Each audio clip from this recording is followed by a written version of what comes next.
A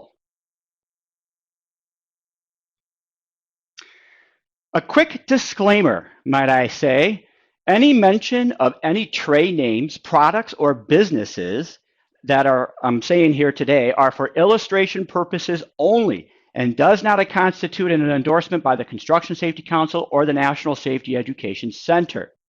And any products not mentioned is not intentional and should not rule out their acceptability as an employee protection. I just wanted to make sure I got that out there. Very good. So I do have some learning objectives for this session. We are going to get into and explore some of OSHA's fall protection requirements, as well as some of the industry consensus standards that regulate and speak of best practices from working at heights. We'll compare some general industry and some construction standards, and then we'll get into some very specific type of work for maintenance operations, new construction, scaffolding, to also include mobile elevating work platforms, steel erections, and stairways and ladders. So we have a lot to get through in a very short period of time, so I'd like to get right into this. I always would start off with this sad note, talking about the most frequently cited and sometimes some of the more the fatalities that occur on construction and in general industry.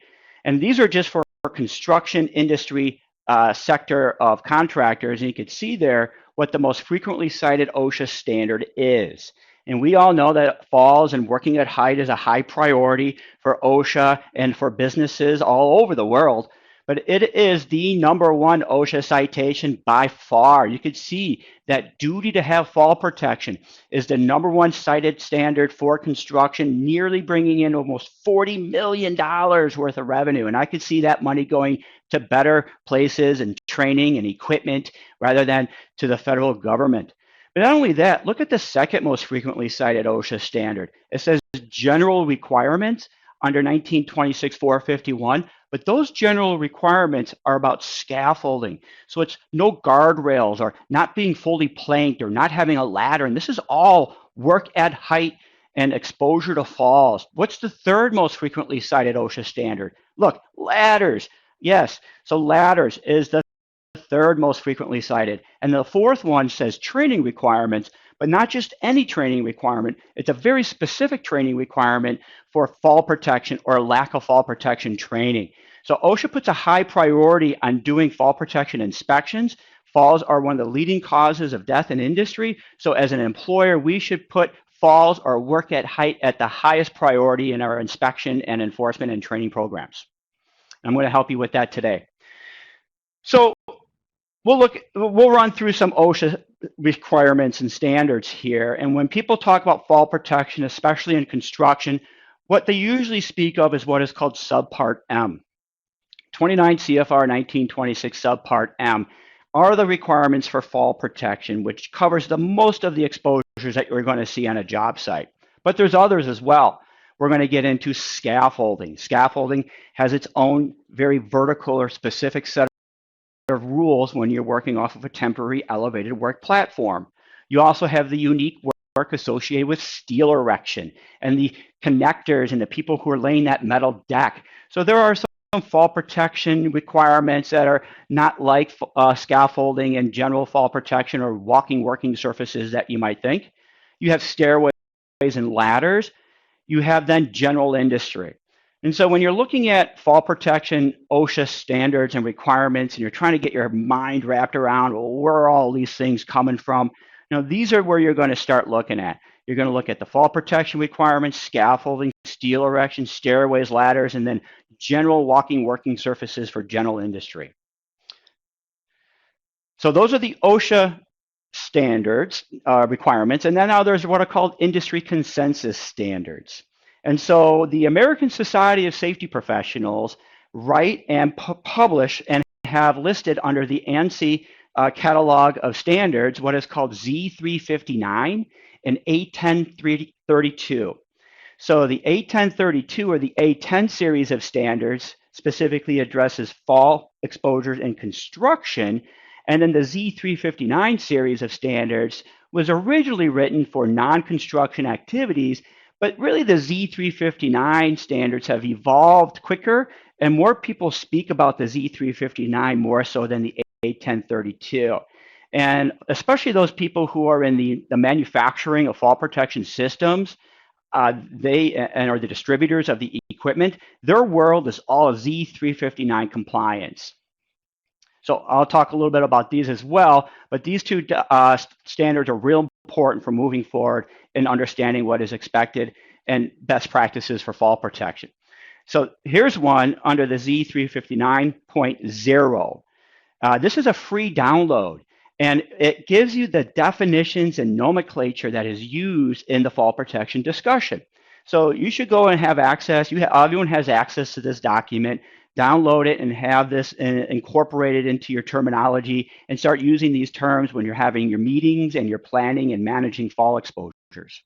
Another document, which is a free download, is the Z359.1. So this lists all the Z359 standards that are available, and it gives you a nice catalog or a reference document for you to go back to if you have any questions. So with those in mind, if you were to go out and acquire a particular document, I would suggest that you would seek the influences of the Z359.2. So the Z359.2 does have a lot of the technical language, program, procedural type language that you would like to see when you're putting together fall protection programs and understanding what is expected to comply with not only OSHA, but international standards in terms of fall and work at height. So those are just a summary of your Z359 and ANSI ASSP's A1032 standards, along with the OSHA requirements, okay? Ooh, and this one, I see a lot of contractors and employers fail to recognize the importance of this document, especially if you're doing work that is under the influence of the U.S. Army Corps of Engineers. So if you are doing a job or there's a contract with that influence, you want to be aware of what the EM 385 document says in terms of fall protection. They have some pretty unique requirements when it comes into the training and working through elevating lifts, boom lifts, and other personal protective equipment. For example, they do require fall suspension trauma straps, and you have to tie off in scissor type lifts, mobile elevating work platforms. They also have a pretty unique training requirement. They're going to expect that every employer on the job have a 24-hour fall protection competent person class. So if you have any questions, don't hesitate to ask me, and I'll make sure to get back to you. So that's, again, a review of some of the OSHA standards, industry consensus standards. I introduced you to this document by the U.S. Army Corps of Engineers, and we're going to go back to that. But what I want to do now is kind of get into some of these fall prevention concepts. All right, you can see there at the top, you have fall management, and then you have fall prevention, fall protection, fall arrest down at the bottom. You know, and if you know anything about OSHA's hierarchy of controls, that looks a lot like what we're talking about here, where we are encouraged, not only encouraged, but in some cases expected to apply the hierarchy of controls for eliminating or substituting, engineering, administrating, and if you have to, sure, wear personal protective equipment. But if before we give anybody a harness or a lanyard, we got to make sure we exhaust all these other control options. Think about it. If you give somebody a harness to tie off with, and you provide them a lifeline and an anchor point and say, all right, there you go, good luck, you're pretty much accepting the fact that that person will fall. In a sense, I see it as we failed the worker. We failed to eliminate the fall, and the best we have is put this on and good luck. And I think we deserve, or they deserve better than that, and we could give them better than that. So let's go through some of these hierarchy of controls for eliminating falls, and then we'll go back into some very specific requirements in OSHA. So the whole idea, and I'm sure this is shouldn't be anything new in the way of a concept, but can we eliminate the fall from ever existing in the first place? Can we design out the exposure? Can we construct buildings and other structures with consideration of worker exposure? Can we install permanent rooftop guardrails and anchor points so when somebody does have to go on the roof, it's conveniently there for them to use? Are we considering routine maintenance activities so someone doesn't have to then access a height to just simply turn a valve or operate a disconnect switch or take a reading, replace a filter, or exchange out a battery? These these frequently or routine jobs that we are asking people to perform on a daily or weekly or monthly basis should not put someone's life at risk just because someone had a poor design. But this is obviously a larger, bigger conversation to have, and one that does continue to go on through the National Institute of Occupational Safety and Health. There is a program, and I encourage you to all research and explore what this has to say. It's called Prevention Through Design. And there's all kinds of prevention through design concepts, not just falls, but just about every exposure or hazard you could think of. I'm sure there's a way of eliminating it before it even becomes a problem. And we are challenging ourselves to do just that. And this is one of the takeaways from that prevention through design concept.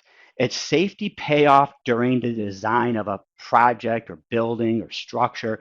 And you can see the ability of how safety can be influenced and then how it decreases as the building is designed, construction starts to begin, and the startup of the facility starts to take place. And you very quickly lose your ability to influence safety where you had all that chance to design the safety into the building. So let's not overlook these ideas. And this is one example. And I'm sure maybe if you've been to a fall protection class, you've been exposed to some of these concepts.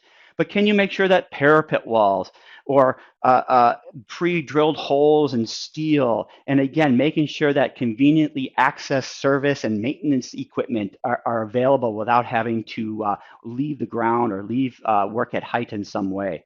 But there is a lot of good checklists for us to follow, and there's a lot of building information modeling that can be incorporated into the designs of the computer automated design stage to make sure that these systems are put into place. Here's an example, right? Eliminate the hazard. Wouldn't it have been nice if every time we have the opportunity to have a built-in guardrail? And then it's important that these architects and engineers obviously know what the fall protection criteria are. And so working with the safety professionals, they could then be informed that a guardrail, by definition, to be in compliance, is 42 inches plus or minus 3. So that brings us to 39 inches. That gives us a nice compliant railing or built-in guardrail for a roof. And here's that pre-drilled hole for steel columns to allow the pass-through of a perimeter safety cable. And so this is a combination of prevention through design to incorporate the idea of a guardrail, which is more of an engineering control, but this allows the wire rope to pass through without having to be or continually being slipped down, come undone, get loose, and then there's a constant maintenance battle that you're having with the steel erecting contractor and other sub-trades that might be on the job. Now here's another one, and you got to look close, but what I appreciate what they've done here is you can see that there's some perimeter safety cables, and if you notice, there's 3 of them. So you have your standard top rail, mid rail, and then there's actually a third one that's set up at about the 6-foot height. This took a lot of time and material and planning, obviously, and somebody had to pay for this extra time and material, but the value was obviously realized because somebody thought it was great and a value to the job to prevent a fall. So somebody who's working near the edge of this building with a ladder or an aerial lift will then have that afforded luxury of having that extra perimeter safety cable put into place. Excellent work. What can I say? So either this was an afterthought or a design change or modification somewhere along the line, but you can see here this electrical panel is positioned in a way where it makes it almost impossible to have access, at least safely. And then by performing simple lockout or throwing disconnect switches, there is a high risk of fall just by doing what would normally be or should be a simple and safe job. And again here, Going back to the design phase of a building, specifying that an air handler unit or other HVAC mechanical equipment is positioned too close to the edge of the roof. And if so, well, why not the wall? Why not the guardrail? And so now we have a service maintenance personnel individual who has to go up and do routine inspections and maintenance of this equipment. Not only are they exposing themselves to the risk of fall, but also OSHA citation. And here's another kind of concept design solution where instead of stick building structures, we are now pre-ordering roof trusses and other components pre-assembled, and we're using larger pieces of equipment to lift them into place. Sure, you're trading off one hazard to another, but you are experiencing a safer job site overall. And so now you have one or a single individual or two people up there connecting that truss, and then you could provide safety nets underneath them. And one of the bigger complaints, again, you usually have with fall protection is the frustration of having to be tied off and having this lanyard stuck behind you and the harness being uncomfortable. So as to give somebody these other fall protection options and design out fall exposures, minimize the time at height. These are all the options that you have. Here's another look at that safety net that we wouldn't think would be an affordable or a practical option, but they really are. And I just want to make sure people are exploring and expanding their thought when it comes to providing and selecting different fall prevention protective systems. Now, I do have one issue with this photo, is that use of a step ladder to gain access. It does appear as if it might be 3 feet above that person's walking surface, but we got to think about our ladders being used for the purposes for which they were designed. And you could imagine putting that side force or that pressure against the side of a step ladder could easily cause it to become unstable and tip over and fall. I would much rather see them use an extension ladder for something like that. And I just love this product. Again, the idea of preventing a fall or doing a job to minimize risk and minimize exposure. You have to move up closer with your boom lift to a utility pole or a street light, and you're doing this job, and watch what happens. You got to love the design and the way that they've eliminated and solved the problem where you have to work 360 degrees around a pole like this, and now you have full access without having to risk or reposition the equipment even. Here's another one, getting into slips, trips, and falls.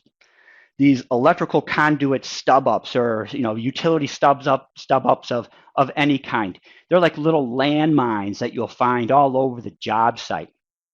Well, there's a product out there which is pretty exciting. And what it does is it buries that stub up into the concrete during the concrete pour. And then you cut that piece off flush to grade of the concrete at the deck. And then now it doesn't become a tripping hazard. And then it's accessible later on. So the idea was to make it accessible, but not become a hazard. And then so people could then work around that and then get to it when they need to.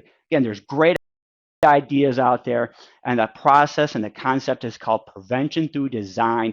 Look it up and find out how it could benefit you. So now you have fall management. We could get into some of these conversations with fall prevention. So that's the idea. You want to manage the fall. You have fall safety programs. You have responsible bidding and contractor selection, and you make it a high priority.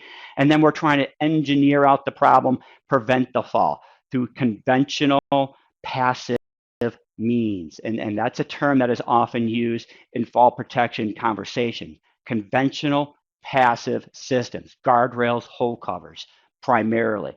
So we want to make sure that they are installed and that make sure you have competent people who understand the inspection criteria for these things, knowing what a guardrail is and the strength requirement, the height requirement, and how to identify a properly or poorly built one. That's real important. We're also providing more mobile elevating work platforms for all our work at height. We're building stair towers. We're using worker transportation lifts. Again, we're specifying that certain pieces of equipment are positioned away or are protected by standard railings, and you do and conduct your job hazard analysis at every project throughout the project as you go. So here's an example of a conventional passive system. better known as a guardrail. The guardrails are great. They're either there or they're not. You have to be able to identify that they are and or make sure that they are built to compliant regulations. Now, what I like about this particular one, and it's highlighting the product that allows you to install the upright for the guardrail stanchion. So what they're showing you here is it's independent from the studs in this building. Sure, I could have easily have nailed those studs, the guardrails to the studs, called it a day, and be in compliance, and I would be. But if obviously that would be then a problem because then you have the drywallers, the painters, and all the utility crews coming through who has to then work around that, and they would then obviously take the guardrail down. So one of the challenges we have on building safety into a project is to make sure that safety doesn't get in the way and isn't the problem itself. And so we all know that when something's in the way or is the problem, the employee, the workers are quickly just to eliminate them or ignore them and violate the reason why they're there. So this is a good example of a guardrail system. Here, you're on a roof, and we're going to talk about roofing work. We're going to talk about work on a roof, and we'll talk about work on a roof in new construction versus work on a roof for general industry maintenance applications. But here you get an employee, you go on a roof and you're up there and you look at this. The important thing to notice is right away, we have a problem. Not only do we have an unprotected side or edge, but we have a hole that we need to protect ourselves against as well. And so we need to put guardrails, and there's no other way around it. You either own the building, you have direct responsibility for the building, or you're a contracted employee who goes up and does work on a building. You need to communicate and have this dialogue with whoever you need to make sure that these compliance systems are put into place. Same with your skylights. This would be considered, if that guard wasn't there, the cage, if that wasn't there, that would be considered an open hole. And you have to treat all skylights as if they're an open hole unless you're proven or shown or told otherwise that they meet the criteria of a hole cover. And guardrails. So yes, you could guardrail anything if you put your mind to it. Or look at this. So this is when we get into making sure we understand the criteria for what a guardrail is. Here you look and see a wire rope running across this bridge deck, which you might look at and say, that seems like a guardrail to me. But a trained eye, a competent person will know that this is not a compliant guardrail. It's actually an anchor point. It's a horizontal lifeline that employees are supposed to tie off to with a harness and lanyard. This employee is not. And so you need to understand what is and what is not a guardrail. And that's what safety training and all the courses that the National Safety Education Center has and can help you with, is giving your competent people the knowledge and the skills to identify what is compliant and what isn't compliant. How about this? You know what this would go down as? This will be considered a guardrail that fails to meet the criteria, specifically of OSHA standard 1926 502B, and that's how it's going to show up on your OSHA citation. So obviously somebody saw an exposure, they made an effort to do something about it, and same with this picture here, they strung up the caution tape and the danger tape, but these are non-compliant solutions to a problem that you cannot ignore. Same with this. So here they have the warning lines. You know, and we've been using warning lines, and there are some allowed uses, and there are some, you know, middle of the road de minimis type violation uses, and then there's just this, where warning lines obviously do not have the strength and or do not meet the criteria for a guardrail. And so we need to make sure that we use them responsibly. And we got to also make sure that they're even an option for us to use as well. This is wrong. You don't put warning lines right on the edge of a roof or an unprotected side or edge. All right, so that's fall prevention. Now we move down into fall protection, right? And that's when we start talking about the harnesses and the lanyards and the anchor points. And obviously then we have to deal with the fall arrest issues, the orthostatic intolerance, the fall suspension trauma. And we have the trauma straps, and then we have to get the guy down in a timely manner. And we have to practice making these rescues. And so you can see there's a lot of detail that goes into a fall prevention, protection, and a fall arrest situation. And if we don't even have that problem, then we're already ahead of the game. But there's a lot of detail in terms of compatibility of the fall protection systems, the inspection of the equipment and the anchor point, and training to make sure that the employees put on and use the equipment effectively.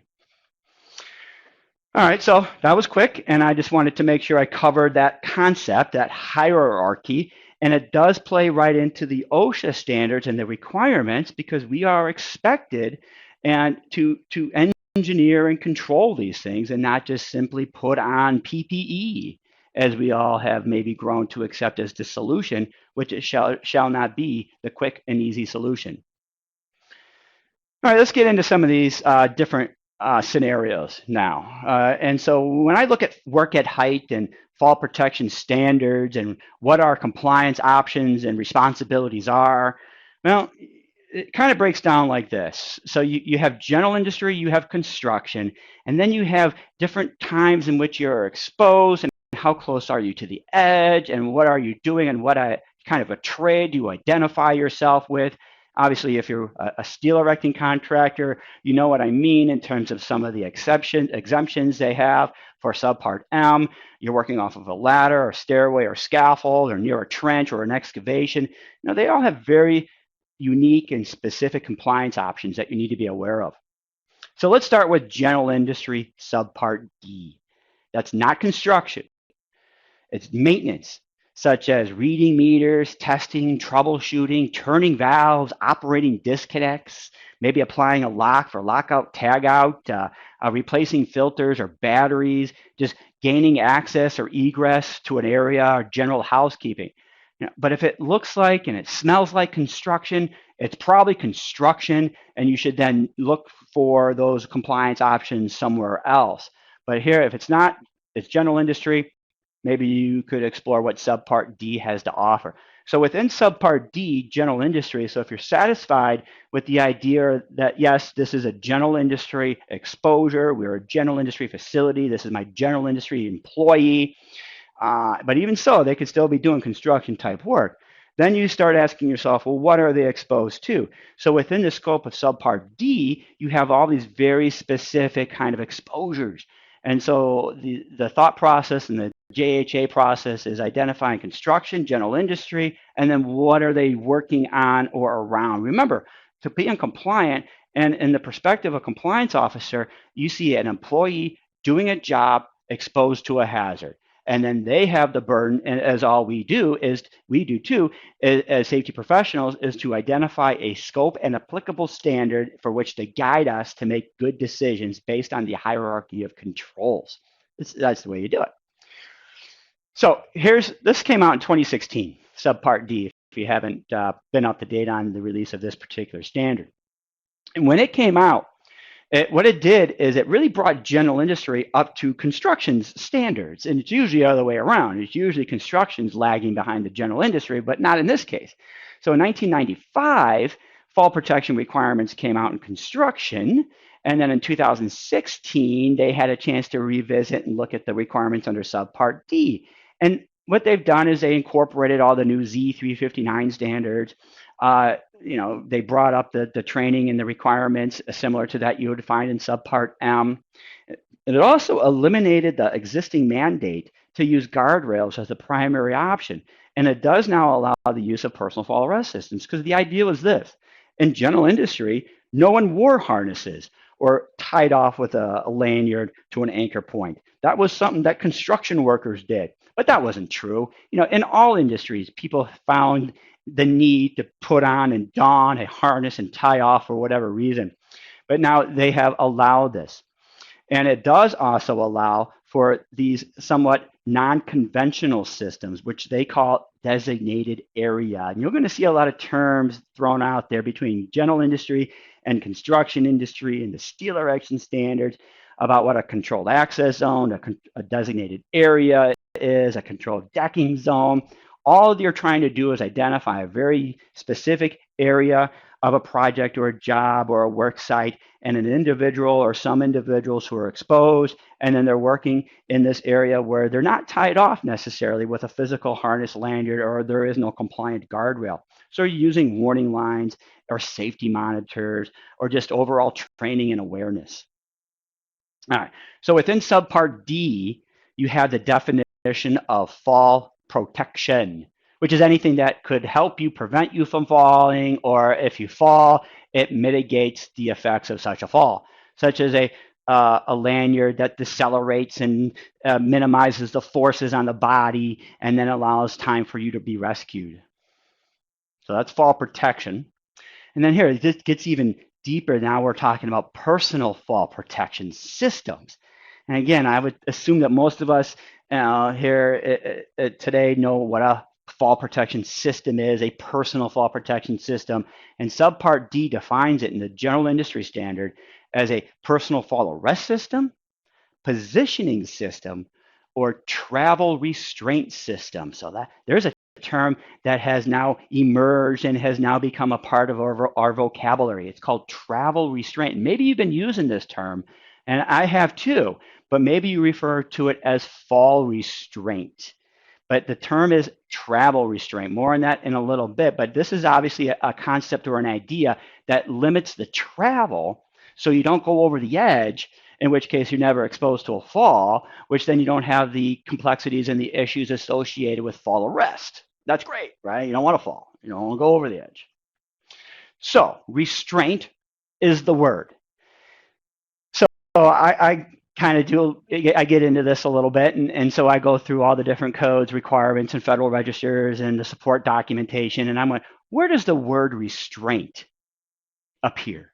Well, I know it appears here in general industry under the definition of travel restraint, but where does it come up in construction and other kind of subparts? Well, I found it once in subpart L when it speaks to the requirement to wear a body belt or harness. Now is what you would more often wear, obviously, and you attach that to the boom or the basket when you're working from an aerial lift, or what is also known as a mobile elevating work platform. And it says that you could also use a body belt in a tethering system or in a restraint system that is acceptable and is regulated under 502E. Is it? Because I went to 502E, and 502E is positioning device systems. Now, I know what a positioning device system is, and I don't see that being a restraint device. I know positioning, fall arrest, and restraint, they're all different. But nonetheless, here is an older, and this came out back in the 90s as well. 1997 is when the scaffold standard came out. But there's a reference to the word restraint. We get it. I understand the idea of it. But if you go to 502E, you're going to read all about these positioning systems, and it says you cannot fall more than 2 feet, and it's got some kind of adjusted anchor point requirement there as well. But for those of you who don't know, this, and that's what that guy is wearing here around his waist, and he's chained into those forms for concrete work, that's positioning, which is different than what you would think is restraint. So here's an individual on a roof with a restraint lanyard harness device, and he is attached to a horizontal lifeline with obviously just enough lanyard to where he cannot even get close to the edge of the unprotected side or edge. So that's restraint. The word restraint doesn't appear in subpart M at all, but it does appear in subpart R for steel erection. And it's defined and it's used in the idea of fall restraint system. And the definition is almost the same as travel restraint. And here you've seen somewhat the evolution, I think. Subpart R came out back in the 1999, I think, 2000, about 20 years ago. And so we've had some time to think about that word and that phrase. And if you think about it, fall restraint, you fell and now you're restraining the fall to prevent injury. No, that's fall arrest. And so we want to restrain the travel. So I try to anyway, and I would encourage everyone just to put some consistency into this. If you're trying to explain the concept of restraint, you restrain the travel, not the fall. But you guys could decide on what works best for you. All right, so now let's get into some of these really specific general requirements and even some exposures that you might have on job sites and work sites. This is an important one. This is real fundamental here. So just getting to the job. Do you have to expose yourself to a fall hazard just to get to where your work location is? And it's stated right in here, access and egress. You need a safe means of access and egress to get to where you need to go. How about this? I took this picture doing a job site audit one time, and I kind of looked at it, and of course I scratched my head thinking, oh, geez, someone's got to kind of reach over and step over that opening here. I'm not sure what was first. Probably, obviously the platform. Then they did a retrofit with some of those pipes and valves, and now they had to realize, oh, we need to get up there.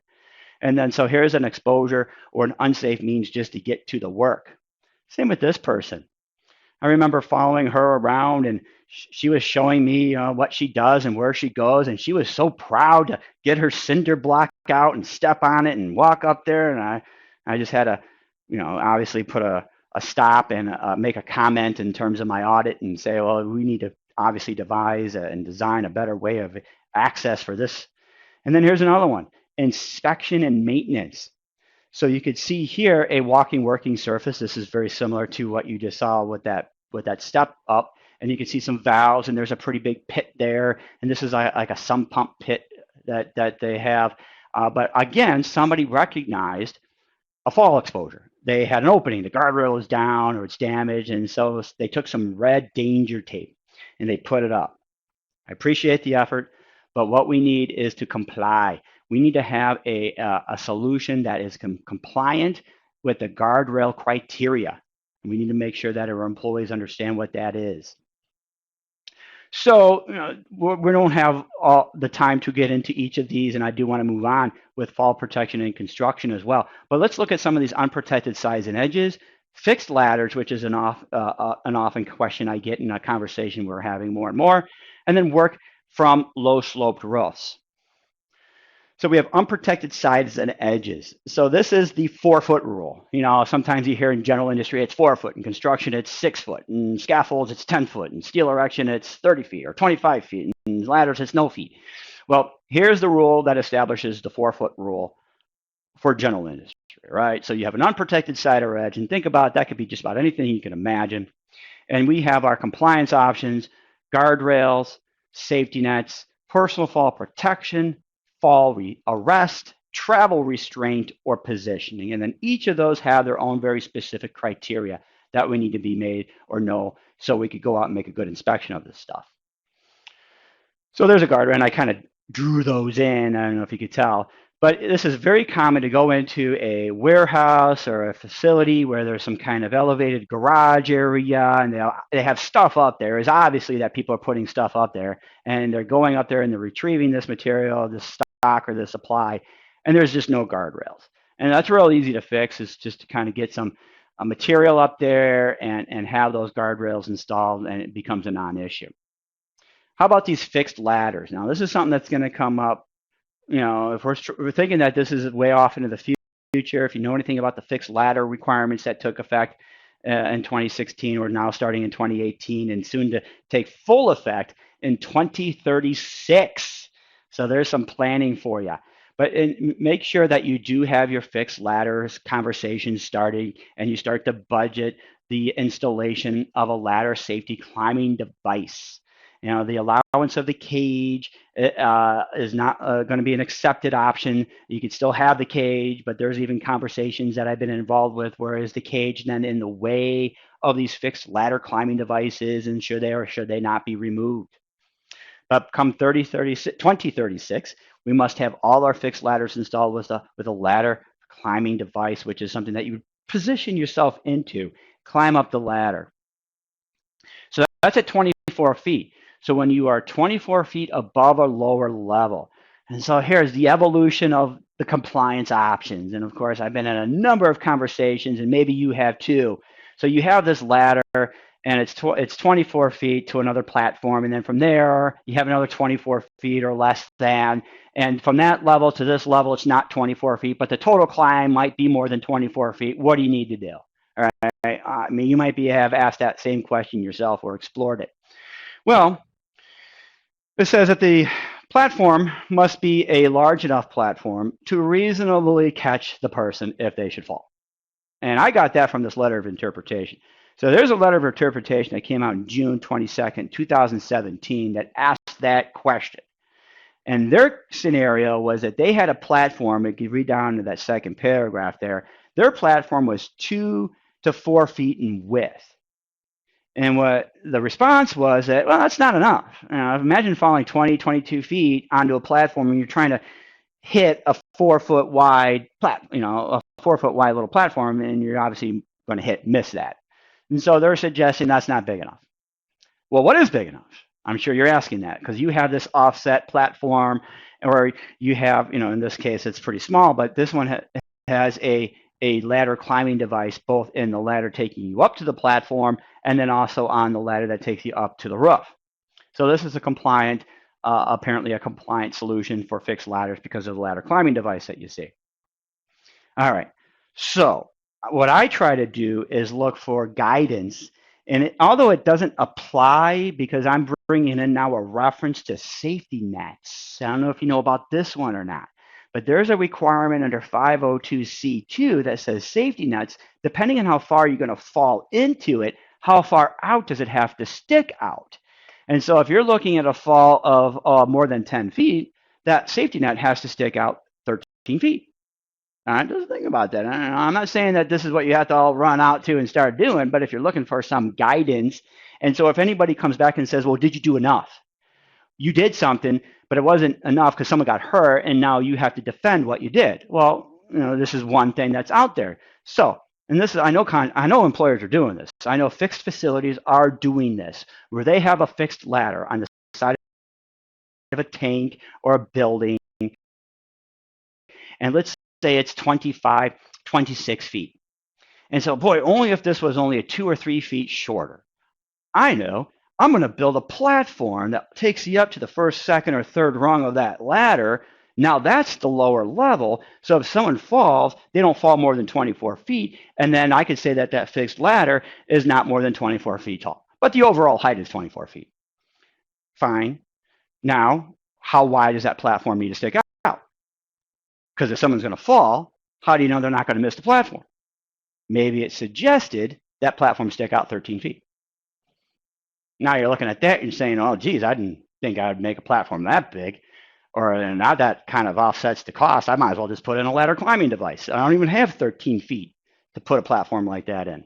Again, I'm going to let you explore. And if anybody has a better idea on this concept, if you haven't already explored it and researched it, as I know many of us have, especially in the manufacturing industries, you might want to rethink about what you're putting in place and just kind of come to the conclusion that maybe a ladder safety climbing device is probably just the best solution overall. Work on low-sloped roofs, not roof work, but working from a roof, all right? So again, that's a pretty unique definition that you have to come to in terms of realize you are a person on a roof. What are you doing on the roof? Are you doing roof work in terms of taking off, repairing the roof, or are you just doing something on a roof, right? And in which case, how close to the edge of the roof are you? So these are the thought processes in order to then select the right compliance option through walking working surfaces in subpart D for general industry. And that's the definition of a low sloped roof, by the way. It's 412 pitch or less. So there's, again, scenarios. So you are a general industry employee doing general industry work, not construction. You're on a roof next to an unprotected side or edge. The scenario is, are you within 6 feet of the edge? Are you between 6 and 15 feet from the edge? Or are you more than 15 feet from the edge? And that's obviously part of your job hazard analysis structure. And when you do your JHAs for particular jobs and routine tasks, then you must take these things into consideration, this specifically. So then it breaks down your compliance options for general industry, non-construction, on a low-sloped roof. You're within 6 feet. You got to use a conventional system. So if you're that close, you got to have a guardrail, safety net, travel restraint, or personal fall arrest. Pick one. Obviously, you're encouraged to go through the hierarchy, and you make a good business decision based on that. Now, you're more than 6, but less than 15 feet from the edge. Now it gets a little interesting. Obviously, you always have the luxury and the opportunity to deploy a conventional passive system, which I'm sure you're all encouraged to do. But if you're more than 6 feet away, you may use a designated area, but the job has to be considered general industry and infrequent and temporary. And again, you got to prove all this stuff. And we need guidance on that. So within the support documentation that came out with the new walking working surfaces rule in 2016, it did define, I did a search for the word infrequent, and it came up with on occasion. There's a word defining one word with another. When needed, sporadic, irregular, and these are the words that came right out of the Federal Register when exploring and explaining what infrequent might be. So, and then it went on to suggest maybe annual maintenance or servicing, monthly and quarterly replacement of batteries and filters, exposure frequencies to falls are very limited or low. You're responding to equipment outages or breakdowns. So whether this be conducted by a direct hire or a subcontracted service technician employee, you got to make sure that you've defined what infrequent is. It gets better. So back in 1984, a standard directive, and this last time I checked, this is still in the archives, and sometimes they put a little disclaimer there that says that this no longer represents OSHA's policies. This does not exist on this particular STD or standard directive for general industry fall protection. And as I got into this and try to look at it closely here, it does kind of get into what predictable and regular is. And they quantify this. They quantify it by saying at least once every 2 weeks or for a total of 4 man-hours or more during a 4-week period. So you got to look at your jobs and you got to ask yourself, well, what are we expecting our service, our maintenance, our custodial staff, our contractors, what are we expecting them to do? How frequently are they doing it? And maybe to step back and say, geez, these guys are going up there pretty regularly for a maintenance issue. Maybe you got to think about replacing that equipment if you're maintaining it or replacing something that frequently. But you have to look at that and say, well, this is frequent enough to where we need to design out the hazard. Well, no, we can't expect somebody to once every 2 weeks routinely and regularly put on harnesses and tie off with lanyards and use anchor points and get the fire department involved and the rescue team involved and have all these other issues with fall arrest. No, we're going to put up stair towers. We're going to put up standard handrails and guardrails and hole covers and walkways, and we're going to make sure that the hazard doesn't even exist. There's a timeline for it. So let's look at some of these designated area requirements. And basically, that's a non-compliant guardrail. That's how I see warning lines. A warning line, not the caution tape, because that doesn't meet this criteria. You can see this is the criteria for a warning line. When you talk about warning line for roofing work, when you talk about designated decking zones for steel erection, when you're talking about designated areas for general industry, you got to look at the strength requirement, the breaking strength, the height that warning line has to sit off the ground or the roof deck, and it has to be visible from a certain distance. And to me, these warning lines, they're just non-compliant guardrails. Because if it was a guardrail, it would be a guardrail, right? So these are non-compliant guardrails. They're warning lines, and they can be used, but they're special systems, and they can only be used in very unique special situations by designated individuals, infrequently, irregularly, and doing very specific type of work. Now, if you're more than 15 feet from the roof, general industry, infrequent, irregular, less than 4 man-hours a week, then you could obviously use all these systems. That's always an option. But if you're more than 15 feet, you're not required to provide any fall protection at all. But the work has to be done infrequently and temporarily. And you also have to have a work rule. Obviously, you got to make sure that people know they can't walk up to the edge and look over. And if they do have a job or a task or need to get near the edge, they know that they need to then have extra or added protection in order to do that. So here's some examples. So here's what would be a grid or a walkway system that's placed on top of this roof to prevent damage in order to provide a nice convenient walkway for access and egress. And it's a designated area that keeps them away from the edge. Here's obviously some workers who are working in the middle of this roof. They're up there doing some service technicians, troubleshooting type work. They know that they're not going to get within 15 feet of the edge. They're not required to have a designated area. They're not required to use travel restraint, guardrails, or any of that stuff. And again, here's an example where maybe they put the convenient marking on the roof, the pathway from which to follow, and it gives them a guide or a reference from which they know they can't get off or go past or beyond. But if it's a designated area and you're using the warning line, that has to meet the warning line criteria, certain breaking strength and height off the roof. Okay, so that was general industry. I hope you caught or stayed up with that. And again, don't hesitate to ask me a question. I'll look at those here towards the end. So let's go into fall protection for construction.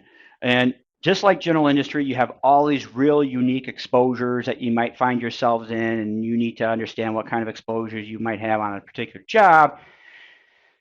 And even before I start talking about your compliance options, I make sure that we don't forget this one. So a lot of us jump right to, oh, fall protection, unprotected sides and edges, 6 foot, 6 foot, you got to do this. You got to have guardrails, safety nets, personal fall arrest systems. And yeah, sure, we're going to get to that. But don't overlook the idea that the walking working surface in which you are to work must have the strength and structural integrity to support the employees safely, because you might be tying off to that structure in which you're standing on, and you might be expected to, and you're thinking it's safe. So this is obviously a bigger issue, a problem, more of an engineering issue where the structure collapses. And here, unfortunately, was a fatality some years ago where an iron worker was killed because he was tied off to the steel as he was told to, but the structure gave out. Or here, where you're operating this mobile boom lift and it crashes through the sidewalk or the street, and obviously the walking working surface in which you are operating this piece of equipment or working from didn't have the strength to support it. Now, what are you supposed to be tied off to in this, correct? Yeah, so you're tied off to this, and obviously that's not going to help you because the very structure collapsed. And this is also a conversation you have a lot with people who operate scissor lifts, where there's that ongoing argument, or I don't want to tie off in a scissor lift. Why? Because it's going to tip over. Well, why are you operating a scissor lift on something that's going to tip over? Why don't you solve the problem of tipping over, and then we'll keep you from not jumping out of or climbing out of or falling out of the lift. Same with boom lifts too. Now, there are some letters of interpretation that allows you to disconnect from a boom lift if you're over water, as long as you're wearing a life jacket and you follow all the working over the water requirements. But as soon as you boom back over land or a barge, you then need to reconnect and put that lanyard and that harness back on. So here's the 6 foot rule. So like in general industry, it says 4 foot for unprotected side or edges. Construction, we get the 6 foot rule because of the, we're building the very structure in which the general industry will then have the benefit of. And you have options of guardrails, safety nets, personal fall arrest. That's all that's originally listed under 501b1, which 501b1 is the most frequently cited OSHA standard, that $39 million violation. But I added travel restraint. Obviously, that's a compliant option. And then if you're looking at fall arrest versus travel restraint, mostly fall arrest, and then the question becomes, and this is again the evolution that we are experiencing here, are you then going over an edge? In which case, if you're going over an edge, you need to make sure your equipment is compatible. And that's a word that is often used, and this is what I'm getting myself more interested in and involved in and doing a lot of research in, is this product compatible with this product, with this application? And we know about leading edge type scenarios with SRLs, and now the advancement of the SRLLE, and the manufacturers are making a high priority to go around and educate us to make sure we don't misuse your product. And that brings us back to the hierarchy of controls, which we do have an expectation to follow with some exceptions. All right. So typically, yes, you're going to want to do all your passive conventional systems when at all possible, but putting on a harness, especially in construction, there's always going to be a scenario where you're probably going to need to tie off. And we can minimize that as much as we possibly can. Everyone's going to be all better for it. All right. So here is a comparison of construction and general industry, and basically you're on a roof or an unprotected side or edge. All right, so once we've identified and found we know that we're in construction, we're no in general industry, then we're under 501b1 versus 28b13 under general industry, 4 foot versus 6 foot, if that matters. Now in construction, we must use a conventional system. And OSHA's policy historically, and it still remains true in construction, is that there is no safe distance from an unprotected site or ridge. There just isn't. Where in general industry, with the inclusion of the designated area, and if you're more than 15 feet, basically no fall protection requirements are required anyway.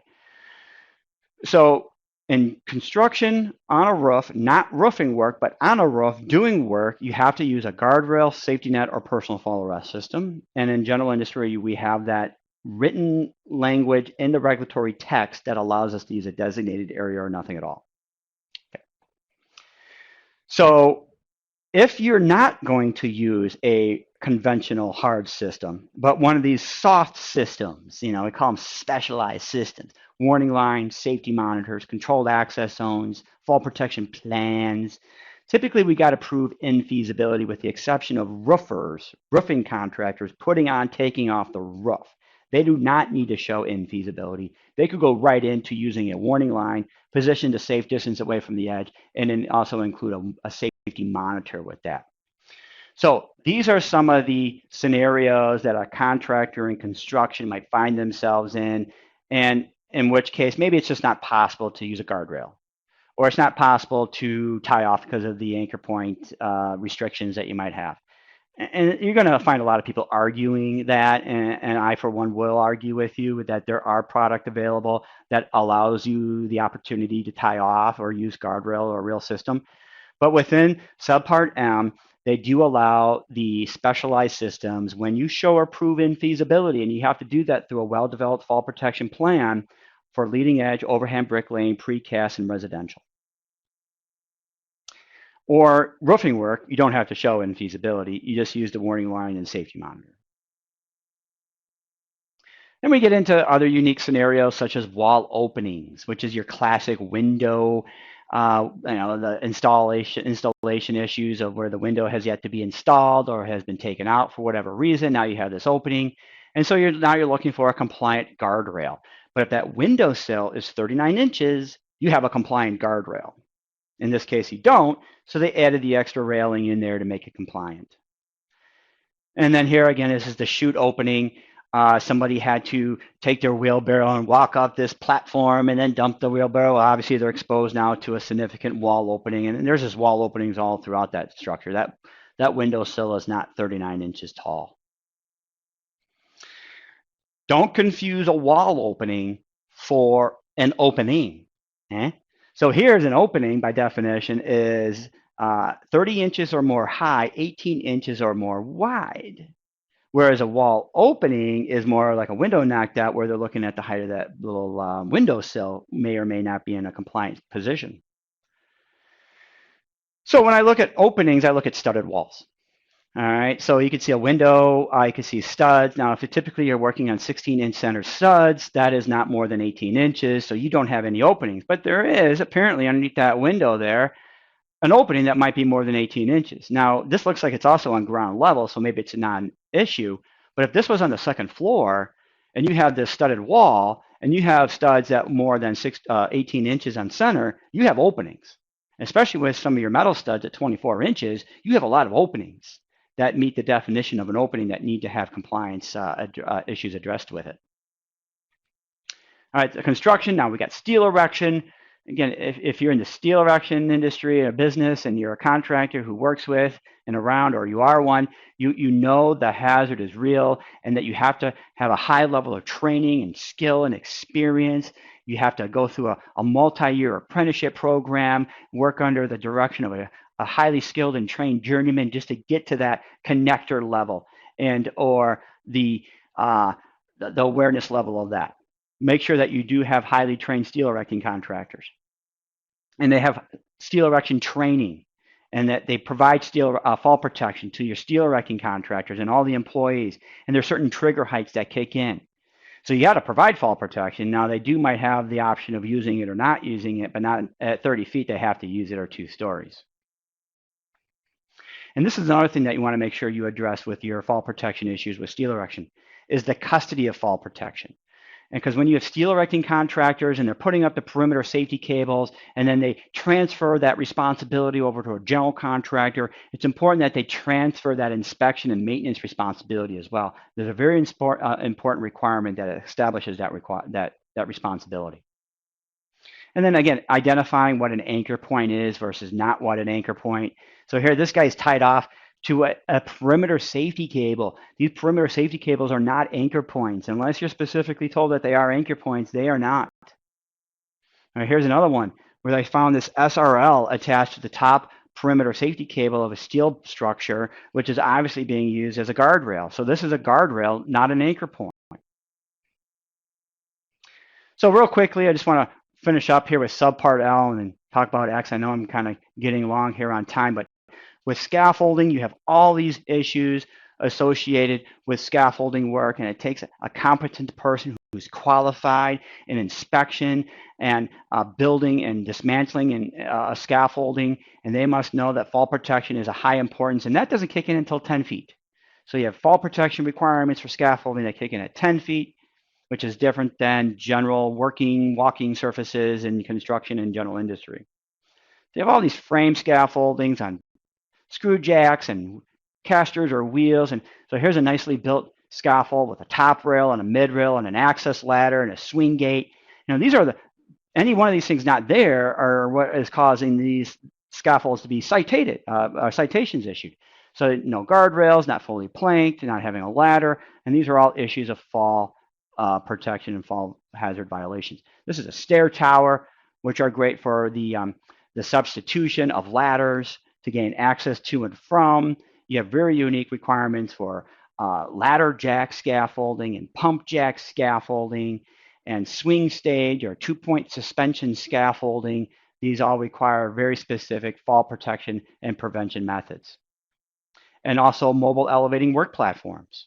So here's a general industry reference that again speaks to fall arrest or travel restraint under 1910-269, which is a special industry requirement under subpart R for general industry for the telecommunications and the utility industries. And again, here's that reference to aerial lifts where you have to tie off in a boom lift with a fall arrest system. But scissor lifts, again, this might be one of the hot topics is do you or are you required to tie off in a scissor lift? Scissor lifts are not aerial lifts. They're mobile scaffolds with the primary fall prevention method of a guardrail. And so as long as the guardrail's there, maybe you don't need to tie off. But if it's an Army Corps job or the job site requires it, well, that's a different issue that they always have that option to impose a stricter rule or regulation on you. And then the last one we'll talk about is subpart X. So that covers all your stairways and ladders. This is construction. So your fixed ladders are found in general industry. And also if you're using a scaffold in general industry, it points to subpart L for construction. Working on, from, building, and dismantling scaffold is construction work. So it says just go see subpart L. But if you're using ladders for construction, obviously you see a poorly trained employee here. There's a lot of issues with training. So people abuse ladders. They poorly set them up and they use them incorrectly.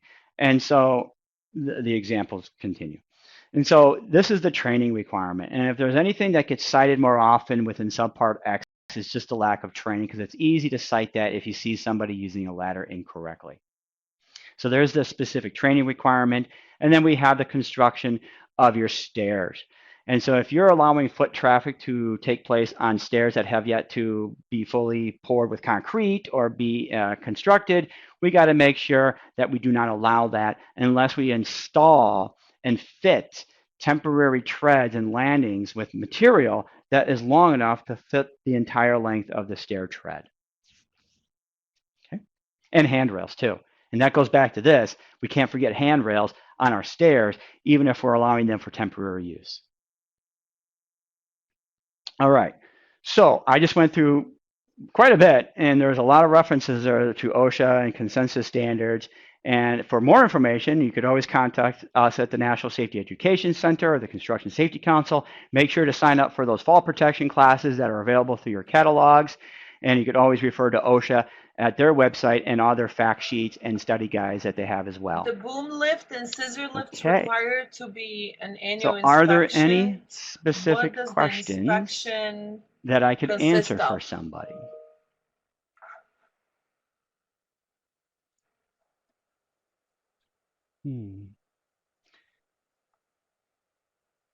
Petey, is there any questions that you could help direct me to?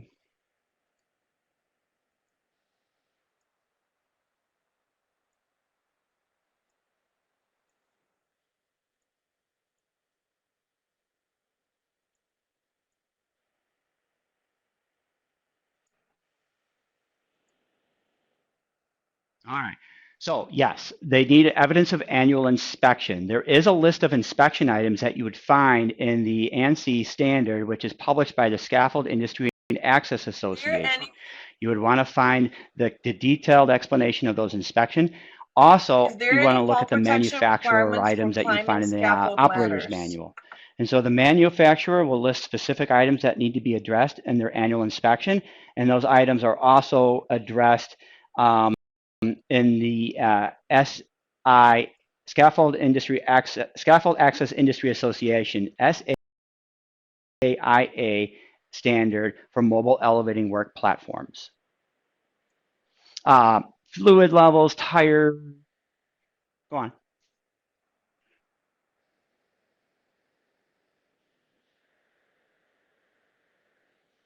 No. Other than at 35 foot, if you climb more than 35 feet, you have to provide the employee a rest platform for them to stop, get off, rest, catch their breath, and then continue on. And when you get off on a platform, then that platform needs to be protected just like you would on any scaffold with standard railings. But other than that, a ladder, a fixed ladder on a scaffold is not the same as a fixed ladder in general industry or even the ones that they reference in construction under subpart X. Scaffold is a scaffold on subpart L. Stay in focus with subpart L, and the answer to that question is no, unfortunately. Now, obviously you can and you should provide an SRL or some type of ladder device. And with scaffolding, I always look at frequency and severity and how long it's going to be there. If you're going to have a scaffold that's built alongside of a wall, it's going to be up for more than 2 weeks, and you're going to have half a dozen workers go up and down this, you're going to want to put the stair tower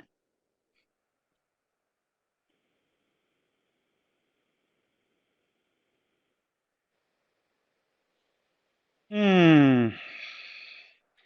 Okay, so that's going to be more than 4 feet, if I'm not mistaken, because you have.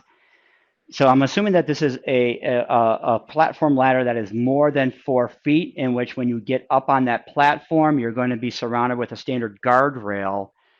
What was the You're not tied off, again for but beam I would tie-off? be careful about selecting ones that don't have that swing gate closure, that bar door option that opens in behind you and then closes behind you. Because there have been cases where people would walk up to these ladders and there's nothing behind them, and they forget they're on them, they back off of it. But other than a guardrail, no, there is not.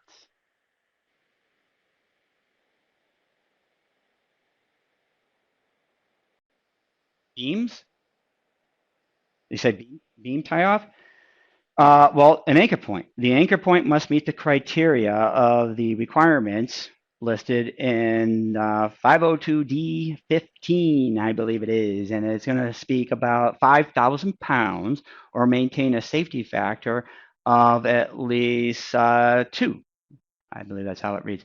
And so what you need to determine is how much forces will be applied to the anchor point by virtue of the weight of the individual who fell, the length of the fall, and taking into consideration the stopping distance and the absorption calculations by the personal fall arrest system. So the anchor point has got to be 5,000 pounds. I mean, that's just a number that often gets thrown out there. So whether it be like the D-ring or the beam it's attached to or the structure that the beam's attached to. And that's why I pointed out that one requirement where it says the walking working surface in which you are to walk or work has the structural strength or integrity to support the employee safely, because you're attaching yourself to a building which you might be looking at. You're saying, I know the product's good, but is the building good?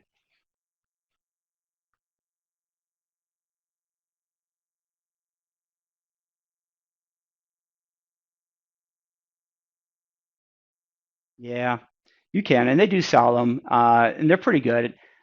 Again, you would want to make sure that you are not hindered and or don't lose your balance. And the Is language for there a carrying something up a separate ladder is really regulation loosely for fall written. It says protection that you when shall maintain dealing a with three-point rail contact. cars? So three-point contact means you don't have it, you're not carrying anything because if you got something in your hand, obviously that hand is never in contact with the ladder rung. So you throw it on your back, and as long as it doesn't cause you to lose your balance and it's something that you're capable of carrying out without getting in the way or becoming a problem, then yes. And I would say that I would encourage that, and that would be safe to do.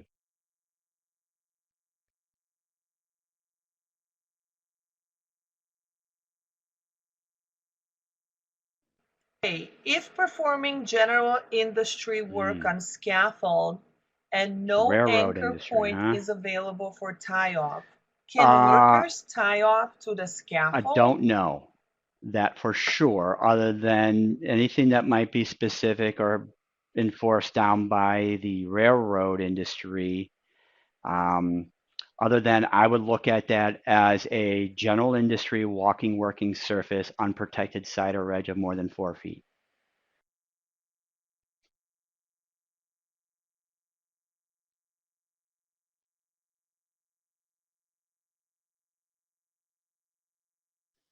Would you have a fall arrest system when using an 8 feet or higher You have to tie off A-frame to an anchor point ladder? that meets the criteria of We would prefer to use 502D15, like I another just said. method If that like a happens to scissor be lift, a but just scaffold, a then question. it's a scaffold. And there's a couple of letters of interpretation that have been written on this, and it's answered that way. Tie off to whatever you want, as long as it meets the criteria. And even though you're in general industry, remember, you're still regulated under Yes. 1926 subpart L. Scaffold work is scaffold work.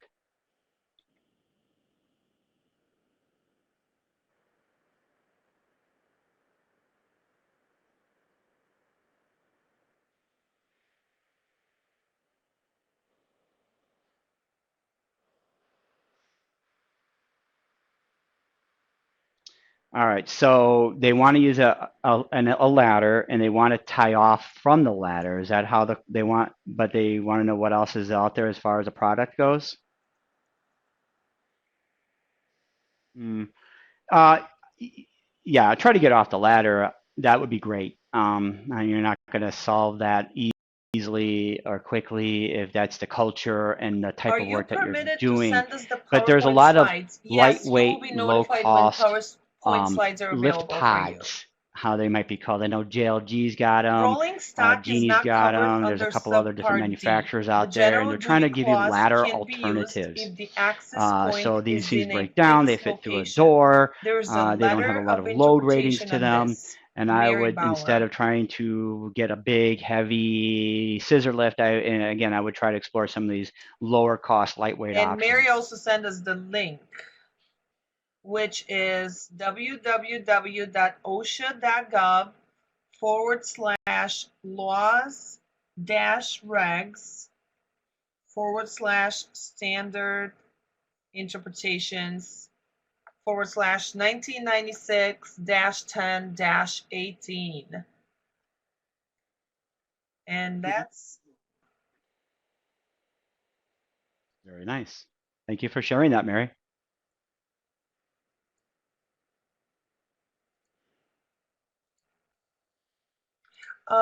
someone wanted you, Paul, to go back to a picture with the worker on the roof. Um,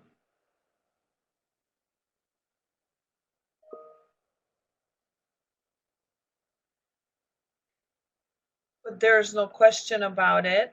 So, Okay. So if you go into right, the if you're still interpretation link, if you here, just let type us know that what the year in, question is about that picture. you should be, and or the OSHA standard that it's addressing, you should be able to find that pretty easy. That's what I think. Yep.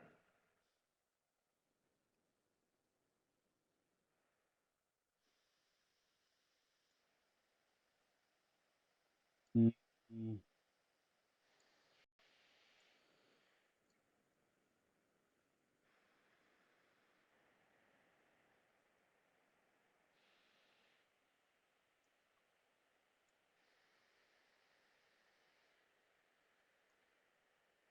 So there's a guy on a roof, maybe servicing an HVAC unit, or these guys.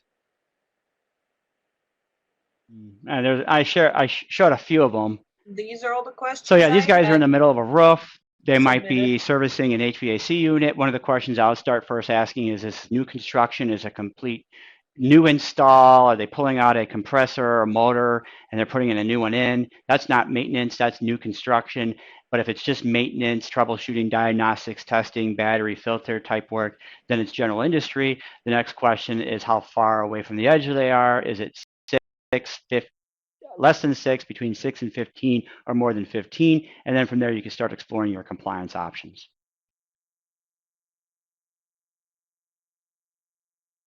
That's it. Well, that's great. Well, if you think of any more, don't hesitate.